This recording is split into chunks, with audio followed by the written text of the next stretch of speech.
Fatbenzo.com, fatbenzo.com, fatbenzo.com, fatbenzo.com.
That's me. And we are live. I got my Andrew Breitbart war cap on, and talking to Roger Stone on the phone live, and just getting some comments from him regarding all the things that are going on today. There's a lot of stuff going on.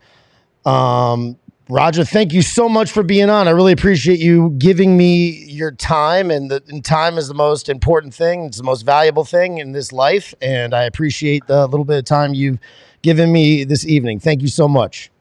Well, Bobby, I'll be back with you because I'd like to do this ultimately from the studio, but I'm trying to put the finishing touches on my book, Roger Stone Did Nothing Wrong, My Political Prosecution and the Loss of the 2020 Election, which I'd like to get out by August.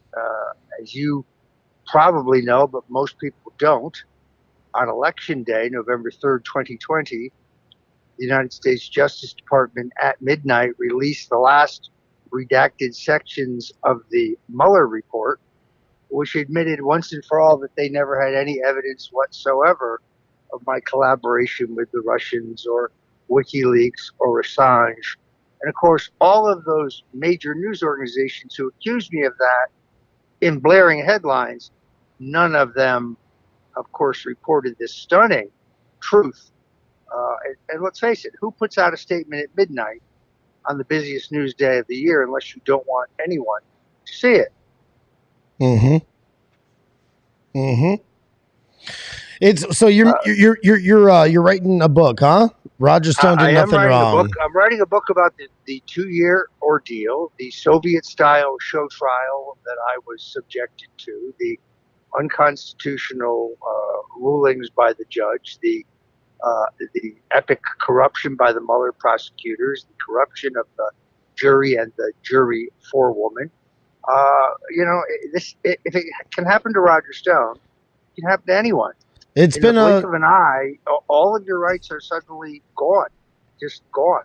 It's been a total roller coaster ride, and I've seen it, not even that from that far away, and what you've been through from getting raided that morning, that early morning hour raid by the FBI, and coming out on the steps like that with your hands saluting and the Nixon salute.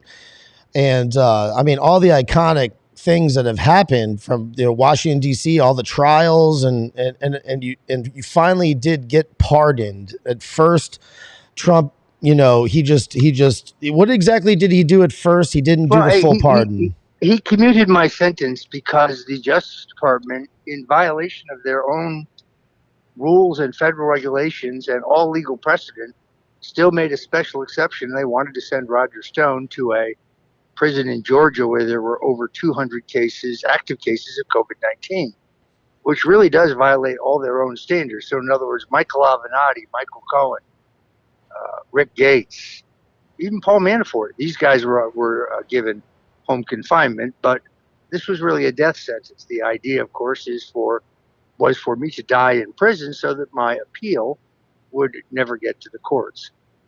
Since I never got a chance to press my appeal, and in all honesty, after the D.C. Circuit Court of Appeals refused to order the dismissal of the charges against General Flynn, did order that the president's lawyer, Don McGahn, did have to discuss his confidential conversations with his client, but Hillary Clinton did not have to testify against her about her illegal email server. I realized that going to this court was futile.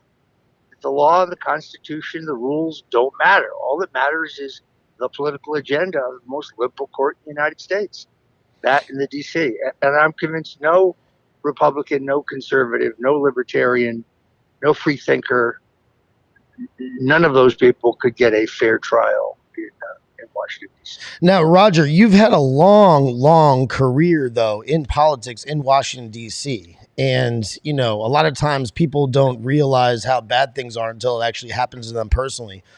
Did you have any inclination, though, that it was this dirty in Washington, that they would actually go to these depths to No, actually, destroy this is pretty shocking. Look, I wrote a book about how Lyndon Baines Johnson, I believe, maneuvered to murder his predecessor, Lyndon Johnson. I don't know how much dirtier than that you can get. If you have not read that book, The Man Who Killed Kennedy, The Case Against LBJ, you get it on Amazon. You can get it at the stonecoldtruth.com store. You get a signed copy.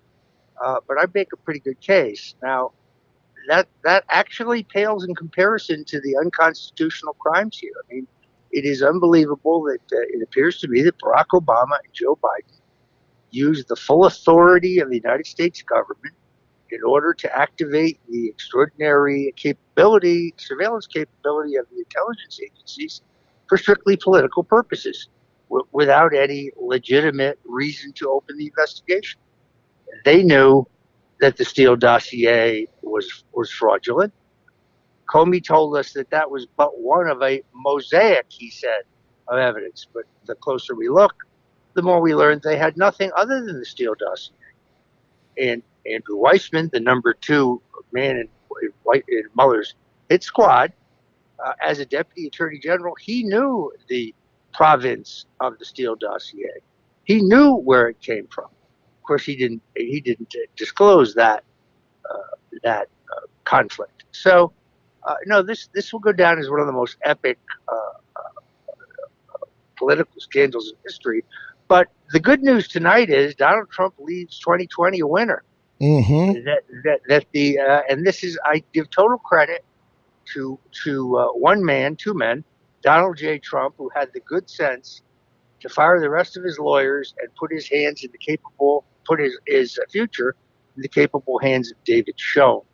David Schoen represented me in sentencing and would have represented me in my appeal had I gone forward. He is the only lawyer I've ever met who understands the overlay of both politics and the law. Because the lawyers only see things within the bounds of the courtroom. They often do not understand the greater outside forces that have an impact on what happens in the courtroom as well. Schoen did a superb job, I think, of, first of all, demonstrating the unconstitutionality of this, the impeachment thing. You can't remove somebody from an office. They have already left. It's just common sense. And then secondarily, the hypocrisy. Trump called for violence. What about Chuck Schumer in the Supreme Court? Maxine Waters? How about the sitting vice president? I mean, all of these people said things that could be interpreted that way, yet they are not wearing the burnings in Seattle and Spokane and Kenosha and Philadelphia.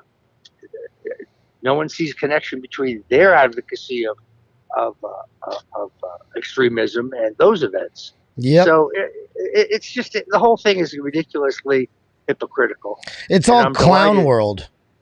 Yes, it really is. Clown world. And I'm really glad that David Schoen was there to do what needed to be done for the president.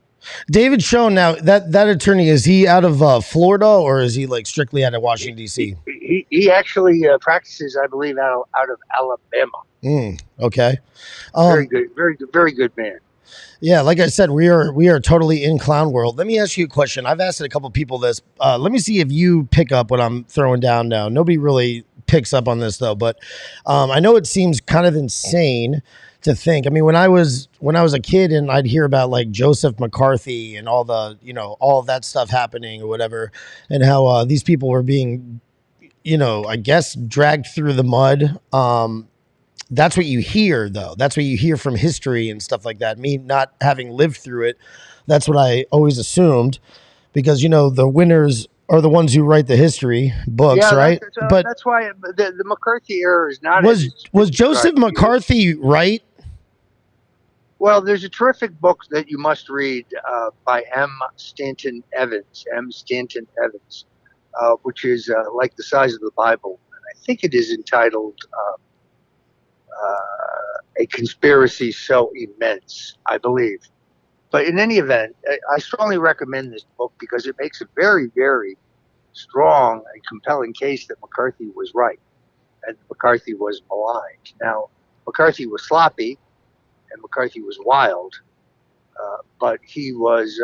There were communists in government. That is a fact. They did need to be rooted out.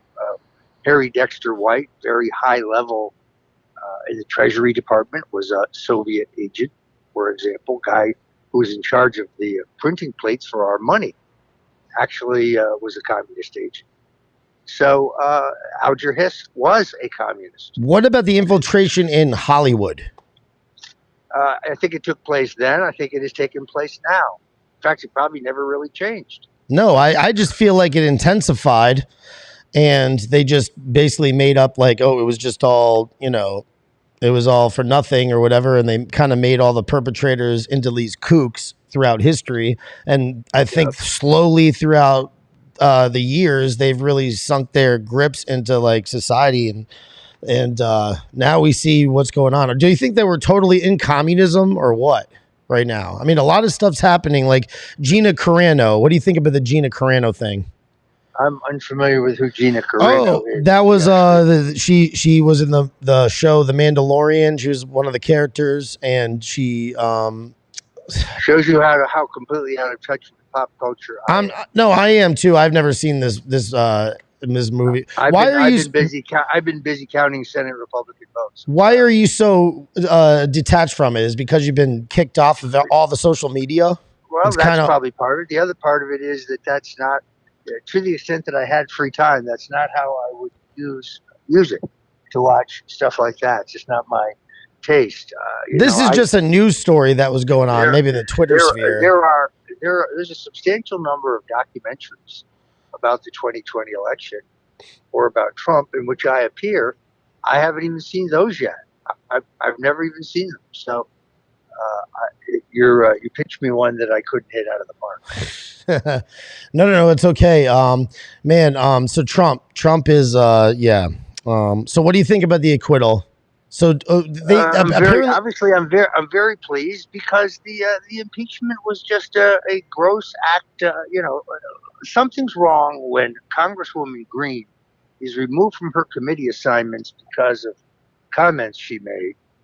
But Eric Swalwell, who literally was sleeping with a Chinese spy who had placed an employee infiltrating his office, is still on the Senate Intelligence Committee and was one of the managers today.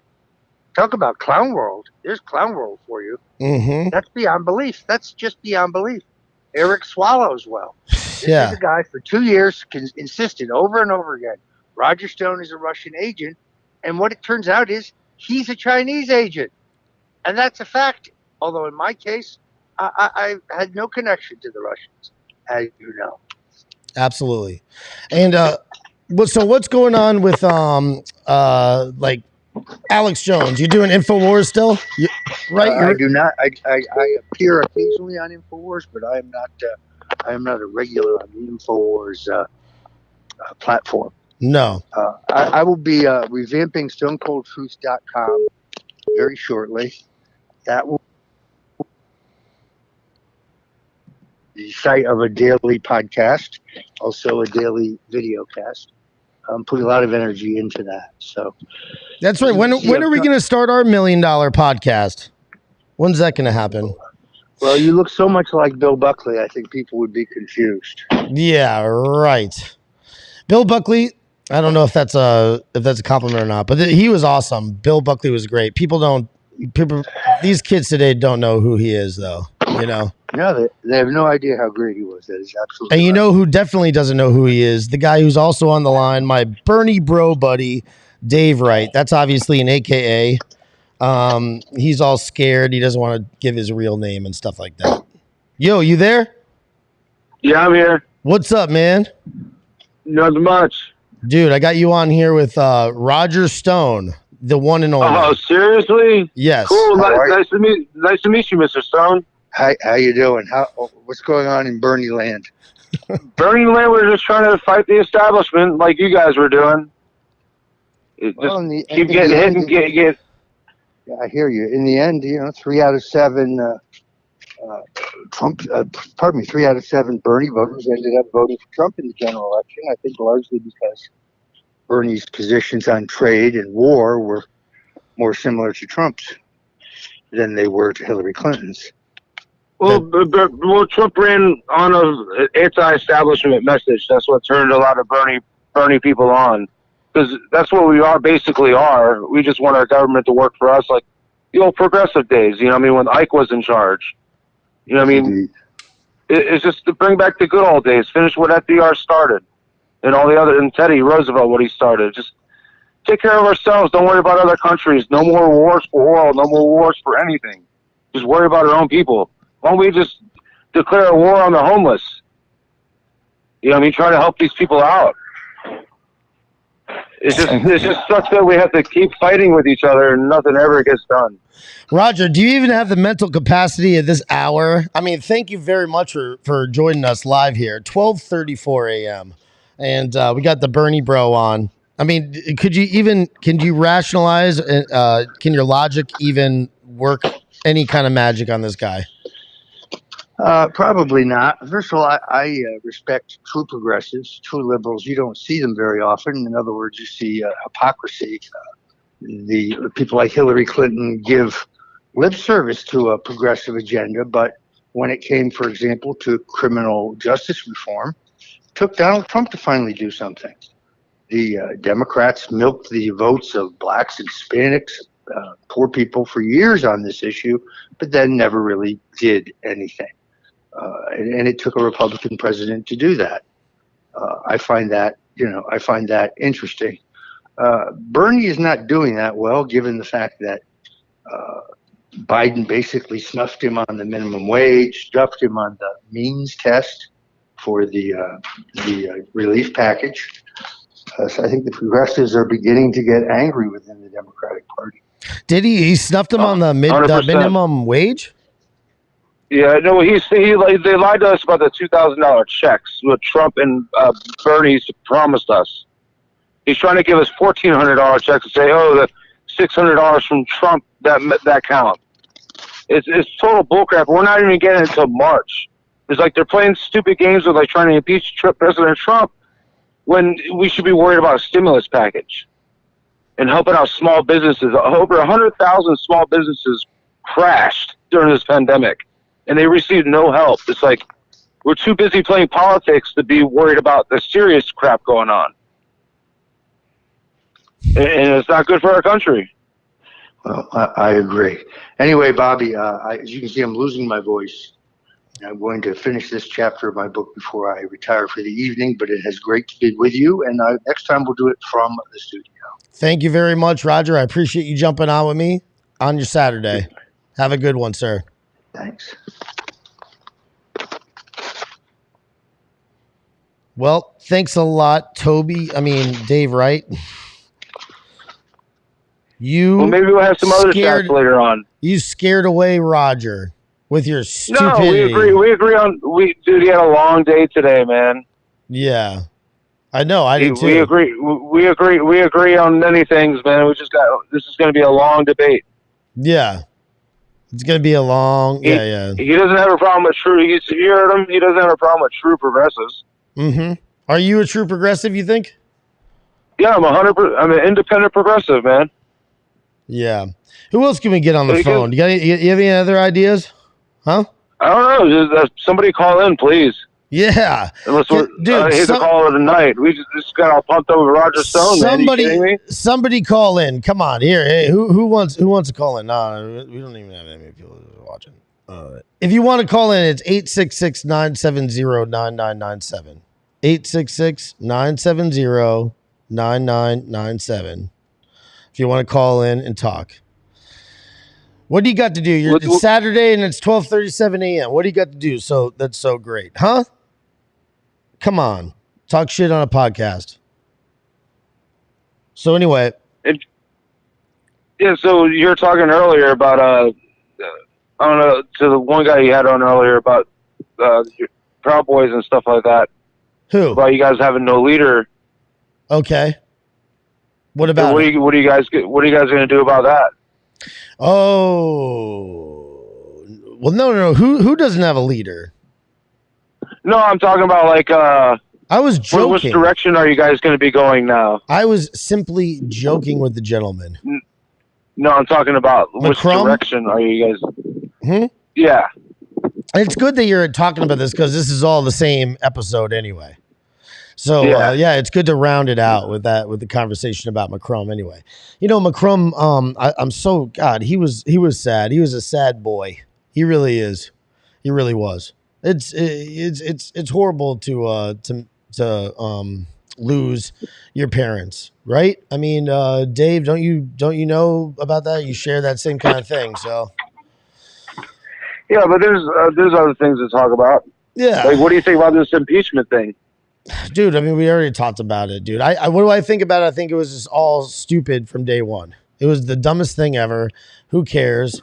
And that's it. You know, that's it. It's the only thing I want to know is, was Trump happy or sad that they did that to the Capitol?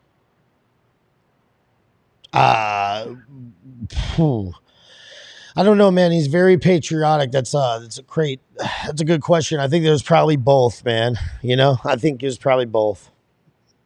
He's probably both.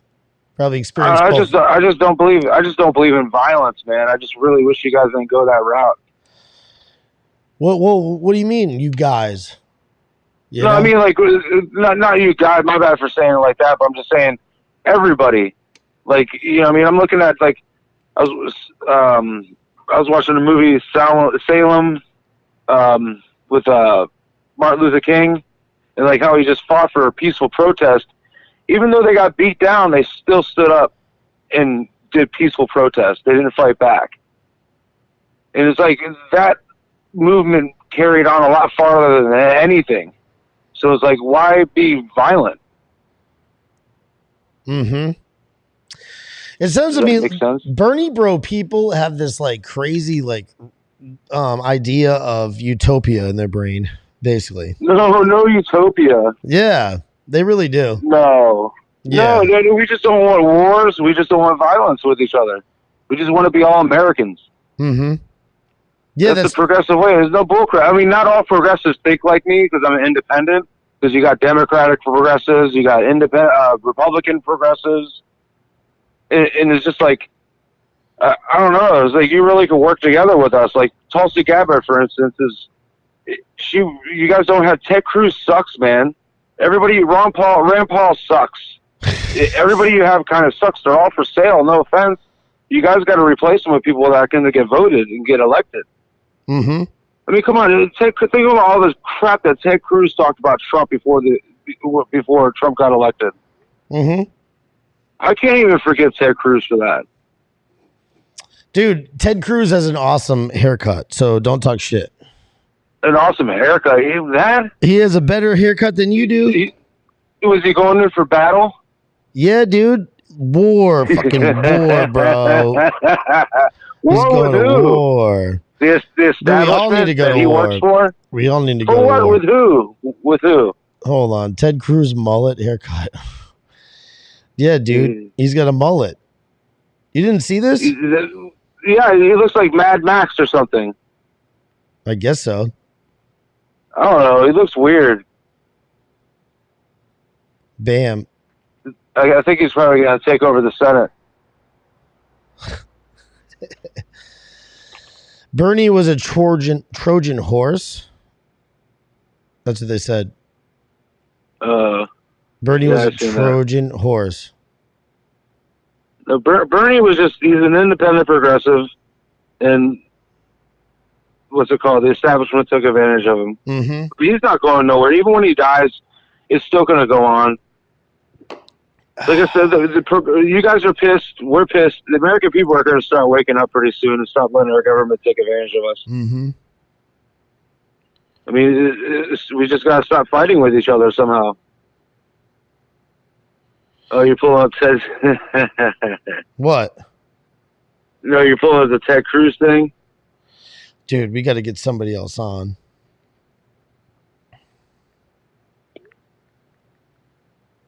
It's freaking almost 1 o'clock. So what? Oh yeah, you want to help me with my building reefs around Florida? What is it? Clean up the waterways. Tell me. What is it? I want to put what's it called, hemp ropes underneath people's docks, and eventually the ropes will have growth on them, like oysters and sea squirts and everything. And it'll create like a habitat for fish, and it'll also filter the water. It's a terrible idea. Terrible. What do you mean? It's better than nothing. Hey man, we live in Florida. We might as well keep it beautiful.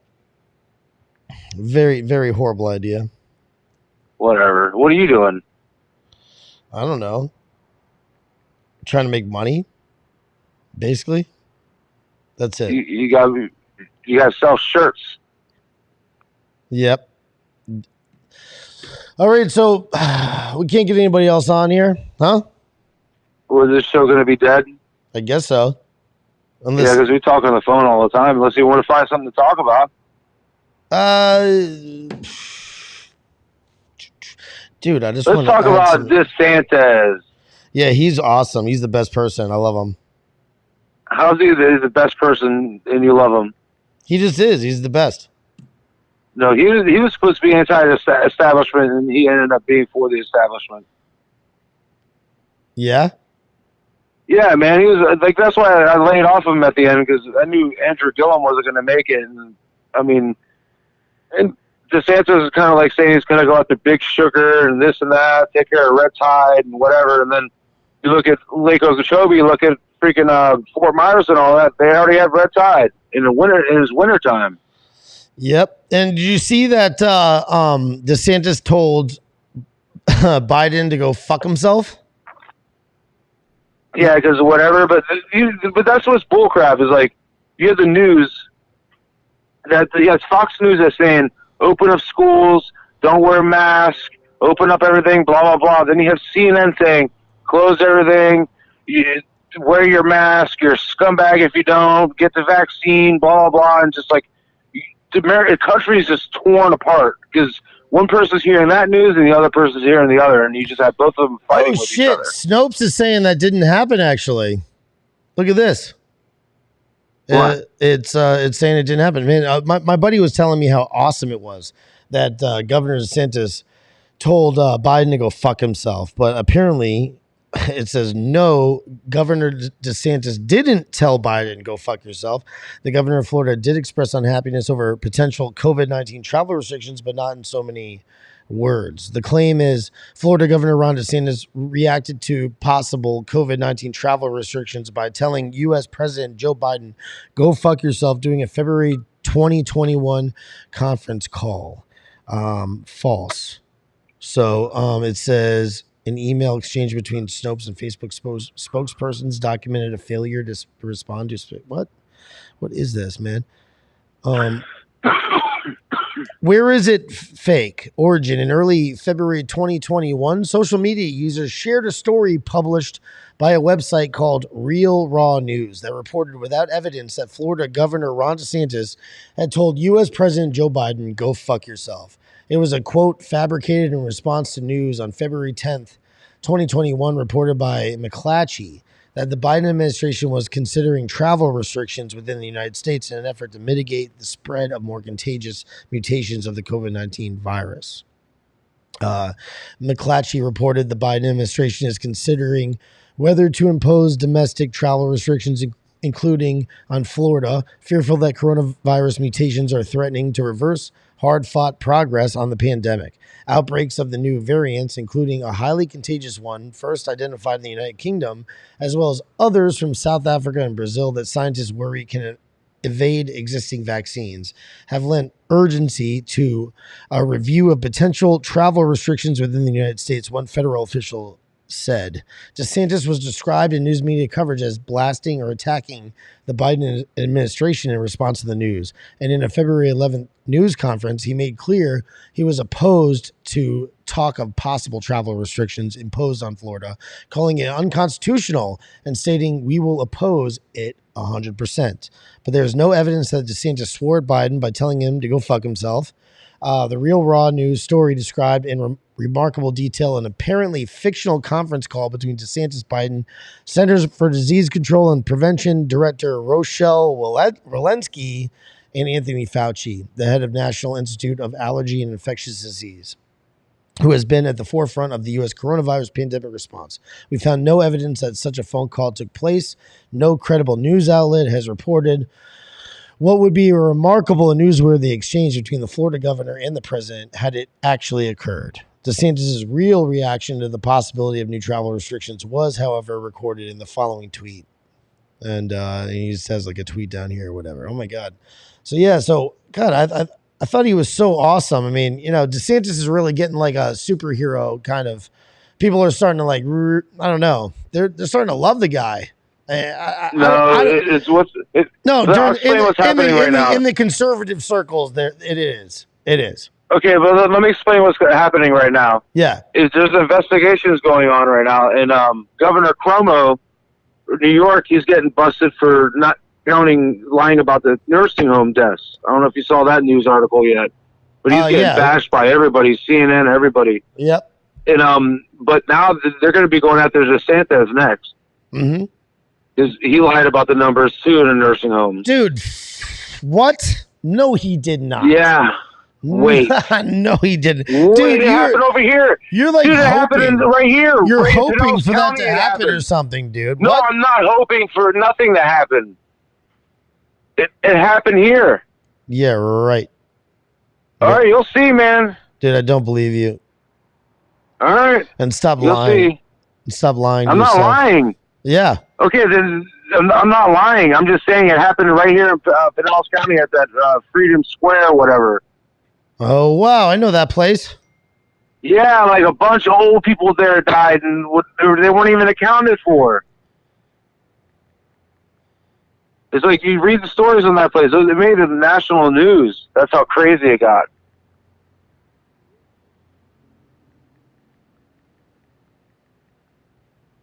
I got my I have another Italian who might want to join. That would round it out with because Roger Stone is half Sicilian, so and I forgot to ask him about the sauce. I mean, God, we could. You should have got his attention. You know, he's obviously had a long day. I could hear it in his voice. I made a mistake. It was my first time talking to somebody. No. I'll punch you next time I see you. Next time I see you, you're getting punched in the face. That's it. Just for that, I'm serious. You think I'm joking? You bastard. Well, and I'll probably do it tomorrow. Yes. People. I'll probably do it next weekend, hopefully. If I come over there and we go see that sweet boy and go hug him because his mommy, was lost just like mine. And then I might go over to your house and probably punch you in the face for that. Because I didn't even do it. You did not do the right thing. You didn't talk about what were you going to talk to Roger Stone about his sauce? Tell me. Tell me. What was I going to talk about Roger Stone about? About the sauce. Tell me. Oh, no, I was going to tell him, like, whatever. Just, like, just use it simple. Don't put sugar in stuff. Use the natural stuff. Good ingredients. Simple ingredients make the sauce taste good. Mm-hmm. It was tomato sauce, tomatoes from Italy, fresh parsley, fresh garlic. Yes. Whatever, you just make it all. You make it all together, man. It's not rocket science. Listen, you're Italian. How long have you been making sauce for? Well, I mean, to be honest with you, I didn't start really making sauce until I worked in an Italian deli when I was like 18 years old. So yeah, Italian families, you kind of like learn to fend for yourself. That's when I really started to learn it. Okay, hold on. Let me bring this guy in here. This is Danny. Hey, another Paisan.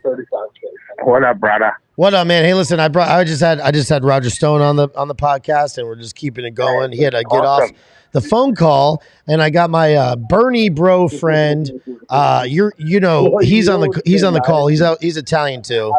And what are you doing? You're what are you at? Denny's, you said? Yeah, my boy. I took my boy out. He's super drunk, and he's like, "I need some Denny's." Are you super drunk as well? No, dude, I don't even drink. Can you talk politics for like 10 minutes or what, man? It's good to spice it up. For a few minutes. Yeah, let's spice it up. Add somebody else on here who has a different perspective. Now you're going to come into the studio and do a podcast at some point.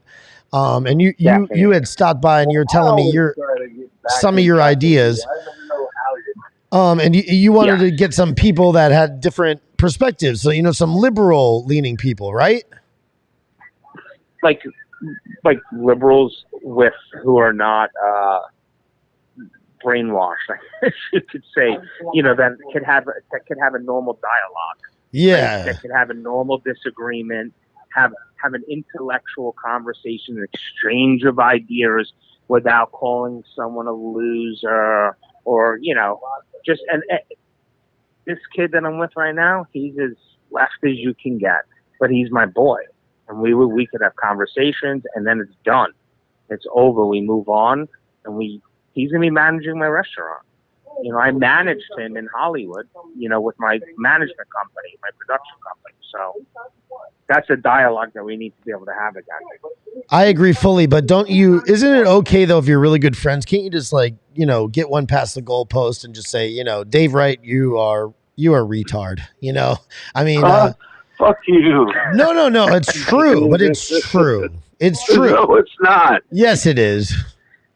But can I tell you something? And why do all Italians own a restaurant somehow? Or they're talking about working at a restaurant somehow? It's just in our DNA. It's in our DNA. It's either a restaurant or concrete, one or the other. Yeah, absolutely. Listen, I had a TikTok account, and within 2 weeks, I had like 75,000 followers, and all of my posts were getting 3, 4, 5, 600,000 views. But all of my posts were they were very, not only were they, I felt like intellectual, but they were very respectful. So if someone had a different opinion, they were a liberal or progressive, I approached them in a different way. And I got to tell you, I got a lot of great feedback from them. And also from other Trump supporters who were like, listen, I really appreciate that approach. We're so tired of fighting with people. We just want to have an exchange of ideas and find a way to meet in the middle. That's where I come from, and I don't, honestly, I can't imagine doing it any other way. Yeah. I totally agree with that, and I tried to say that to Alex, to Roger Stone, but he didn't like it too much. Well, no, he doesn't. He didn't understand what you were saying. He's tired. He didn't understand what you're saying because you're illogical. You're an illogical Bernie bro. Whatever. I'm an independent progressive. I don't take sides. I didn't vote for Hillary or Biden. Yeah. Well, here's something I always think. I feel like if the thing with me, with progressives and liberals, is that I think they come from a good place, emotionally, but they don't see the unintended consequences. And one example is the $15 minimum wage. The big companies plan for that a decade in advance, and that's why now all of these big companies have what? All the big store chains are starting to have the automated checkout lines. all of those jobs that are lost. I go into a Target or one of those places. I refuse to go onto those lines. But those are progressive ideas, $15 minimum wage, and the big companies are like, that's fine. We're just not going to hire those people, and then we're going to reduce their hours, and we're going to exchange the human workers and human employees with robots, and that's exactly what a automated checkout is. So to me, those are the progressive ideas that I'm like, that doesn't work, and this is why. And you could have you fight with a liberal all day long, but then 10 years later, those same liberals like, I can't believe we're losing all these jobs. I'm like, but literally was your idea that caused those jobs to be gone. I mean, you could not have enunciated exactly how I think and what I feel perfectly. You did it, you summed it up 100%, you know? And it's really that simple. It's the fact that they don't have all the information and they're just running on emotion. That's really it. But you see, my problem is, like you just said, Bob, but we're all in the restaurant business somewhat. And I remember back in the 80s, like when the Italians come over here, working at pizza shops, wherever, and they drove Z28s, they had a gold chain, leather jacket. They make good money. They're living like rock stars.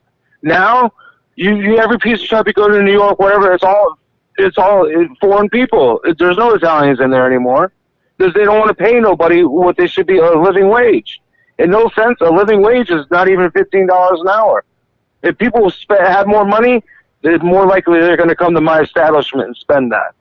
Now, tell me about your, you don't have to get crazy personal, but you have some experience with, with this amount, this $15. Didn't somebody always start their employees at that somebody who's close to you? My dad did, because my dad he came here from Italy. He started with nothing, and he opened up 14 restaurants at one time.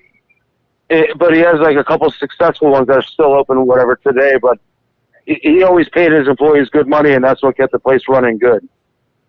But he would start them high, or what? Well, he'd just be paying them more than what any other place would.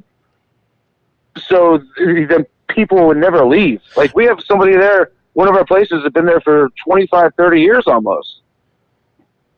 Because he makes so much money. He has 3 houses. He came here illegally. He came here illegally. He started from the back, worked his way up. He owns like 3 houses now. He lives in the American dream. Yeah. And he doesn't want to leave. And your father came here illegally as well, is that right? Yeah, he did, yeah. Yeah. So I can name a lot of businesses around here that they came here illegally and they opened up restaurants. Or businesses. Yeah. This is a very complex issue, though, but I think what a lot of people don't understand is if you go back to the 50s, 60s, 70s, even 80s, those low-income jobs are actually really important, but you don't remember who they went to. They went to young American kids, black, white, Asian, who were 14, 15, 16 years old, and they learned workmanship. That doesn't exist anymore because all of those jobs now have gone to illegal aliens. And that's a big part of the work mentality that young Americans are missing out on. They don't get that. When I was 14 years old, I busboyed. I made nothing. That was the best thing about it. I had to work my ass off and make nothing. And that was how small businesses survived. They were able to bring in these low-income employees who are typically young kids who don't deserve to be paid anything. They deserve the fact that they're in that restaurant learning. That's the greatest experience that they're ever going to get. And then they have room to pay their more senior employees bigger wages. Like, those are the people that are, have the children and whatnot. That doesn't exist anymore. This is a very complex issue, and America has changed pretty dramatically, and we've lost that. Honestly, it's a big problem. I agree with you, and I deal with that all the time. No, I deal with that all the time, dude. Because there's young kids. I want like a young kid, honestly, a younger person that has a lot of energy, wants to learn the trade. You can't afford to pay him. What do you mean?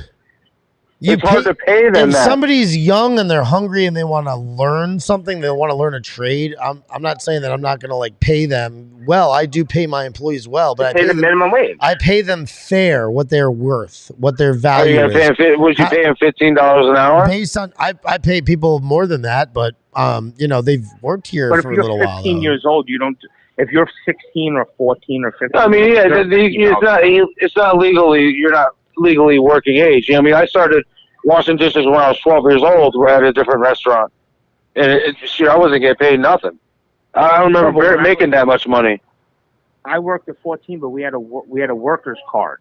Like we were able to work at. I didn't even have that. I just worked under the table. Yeah, at that young age, we were able to literally work that young, and that doesn't exist.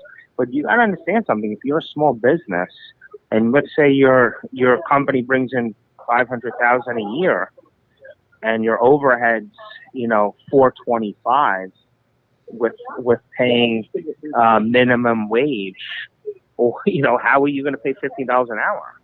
How does it even work? It's a tiny, small little business. You start paying these. What about if you raise your prices? Listen, okay, prices? I got to tell you something. Daave Write, aka whatever that name is. That's not your name, but anyway, you act like everything is a pizza. Pizza is has a lot.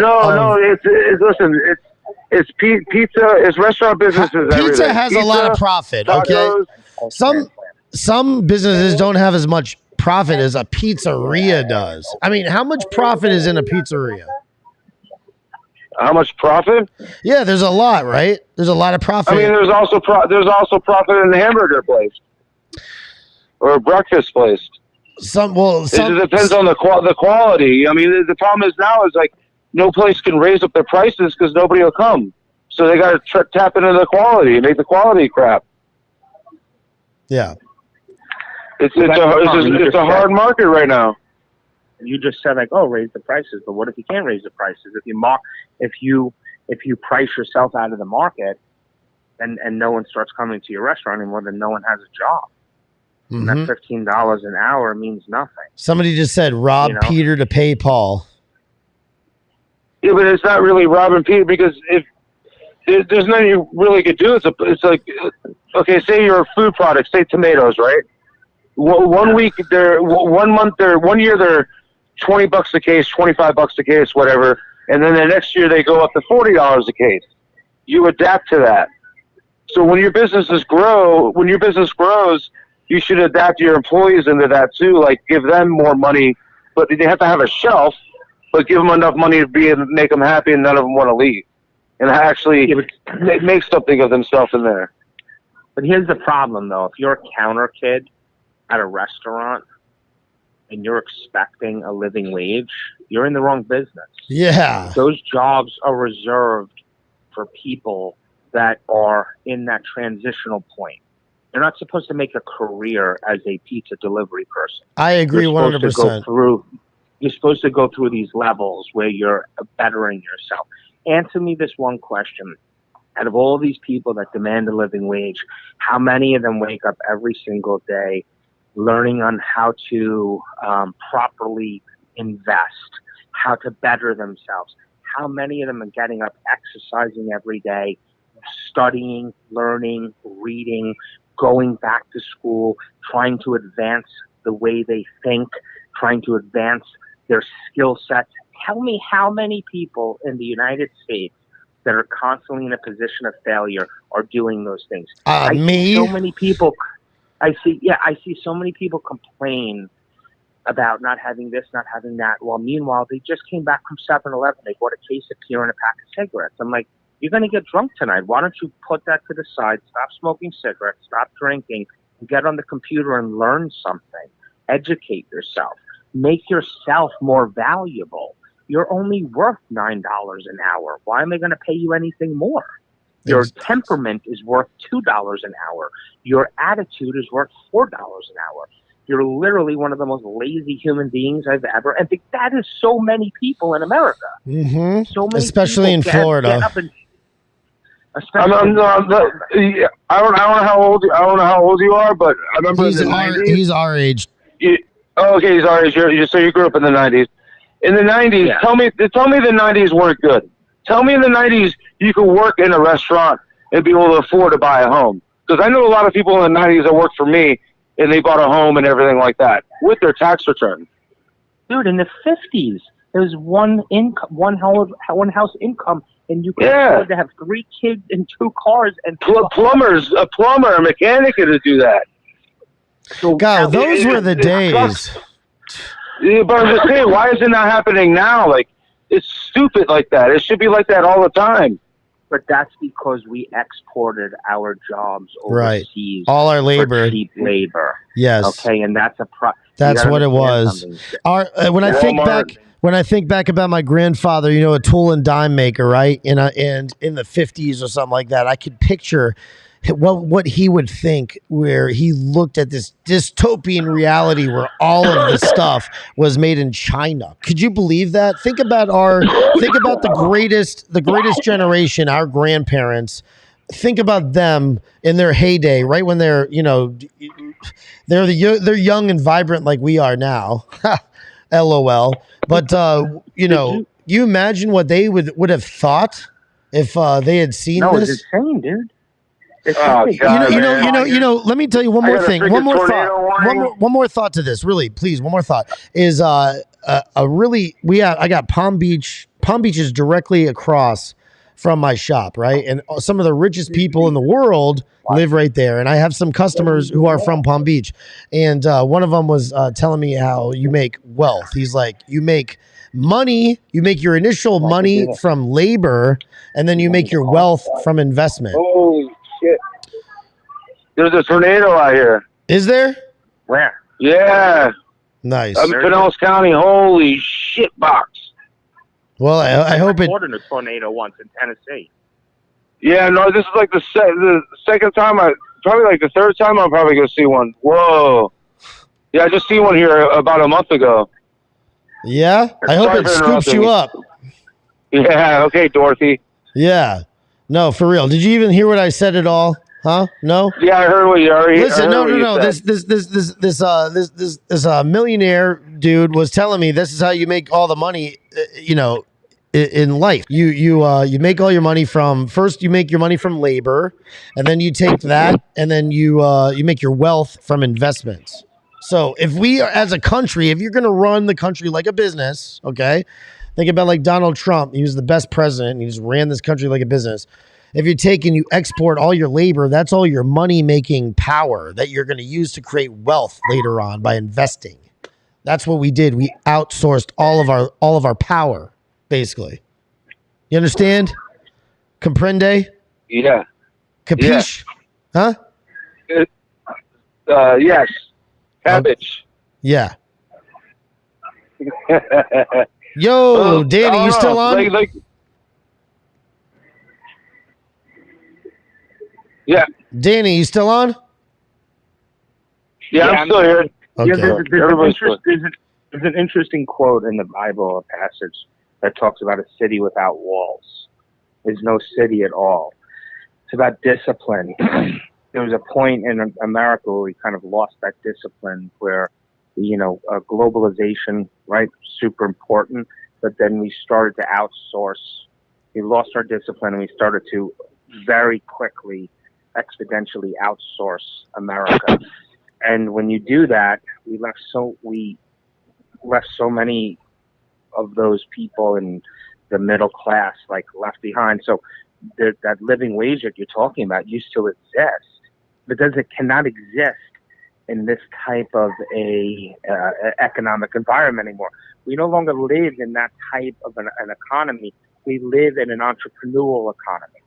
So if you don't have an education where you're going to be picked up by a Fortune 500 company and offered a 6-figure income, then you need to go out and become an entrepreneur. And if you're not going to become an entrepreneur, then you're going to need to be a 3-job person. It's just as simple as that.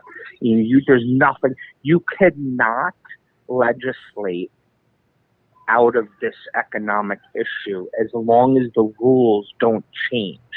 It's impossible, because all you're going to do is force hundreds of thousands of companies to close their doors, which then is going to then open up the doors for the bigger box companies, the Targets and the Walmarts, to open their doors, and they'll start hiring people at much lower wages because they don't need to hire them full time. Yeah, I'll give you $15 an hour, but I'm only going to give you 20 hours worth of time, and I'm going to have literally robots stocking my shelves. In 20 years, there will be full-on robots stocking shelves at Walmart, and there will be no people at the register whatsoever. Now, do you think that this is good? Yeah. That this is like a good evolution?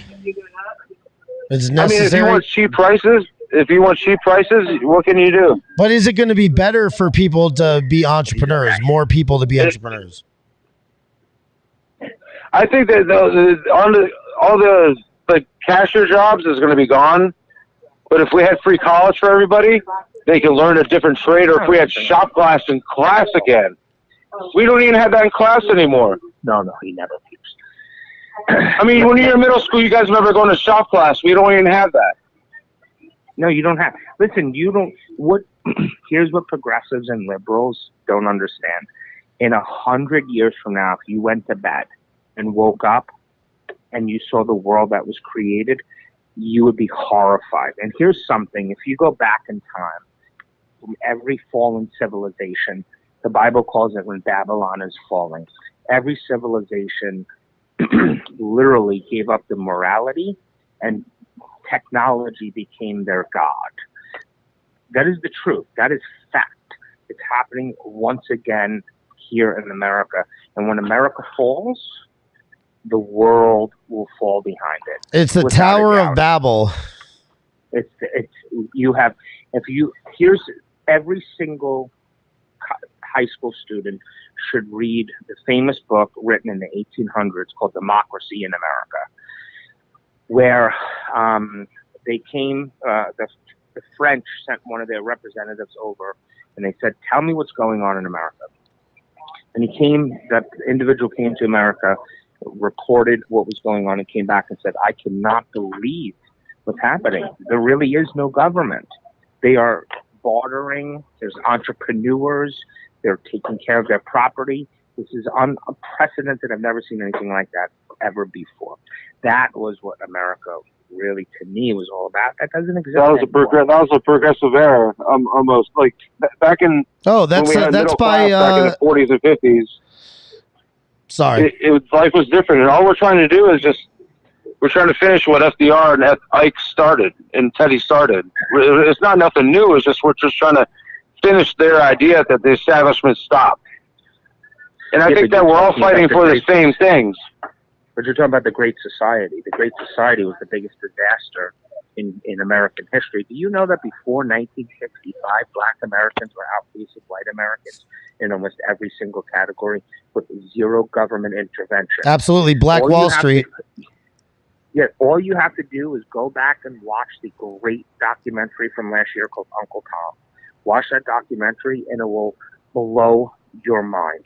Oh, my God. Anyway, I want to see that. Hell yeah. Go watch the documentary Uncle Tom, and it will blow your mind, because there are things in there that nobody knows about Black America, about how productive and how successful they were and how they were coming up. And then all of a sudden, the progressives came out. One second. Holy shit. I really got a tornado in my area, in my house. Here. Nice. You better take some cover. I just had the yeah. Dude, what a perfect way to end this podcast, dude. Listen, no lie, man. I gotta get my family, put them in the hallway. Good, dude. Good. I hope you get. I hope you get destroyed by a tornado. I really do. Yeah, I appreciate. Hey, it's coming down your way, anyways. No, I hope you get destroyed by a tornado. I really do. It's coming to you. Don't worry about it. So, adios. Goodbye. We'll talk soon. Yeah, definitely. Please. Peace out, guys. Peace out. Proud of you, boys. And that's that. It's been great. It's been a late night. I know we started this off with a little, phone call with Roger Stone. Well, actually, we didn't start that off. We started off tonight with a conversation with McCrum, who is an awesome Proud Boy. Guy is the best. Memphis Kang, followed by a quick conversation on the phone with Roger Stone. We included Daave Write, my progressive idiot friend. He's an internet troll. And then capped it off with Danny Costanzo, who's another guinea. And, what he was saying was fully sensible and fully logical. And I think that everything he said went right over Daave Wright's head. So anyway, ladies and gentlemen, thank you so much for watching. I really appreciate you giving me the time. Time is so precious. I really appreciate it. So thank you very much. And proud of your boy, baby. Thank you for watching Bobby Pickles Podcast. Share, please share. I can't wait till Parler gets back on. Share this shit. Like it. All the algorithms are going against yours truly. Bye.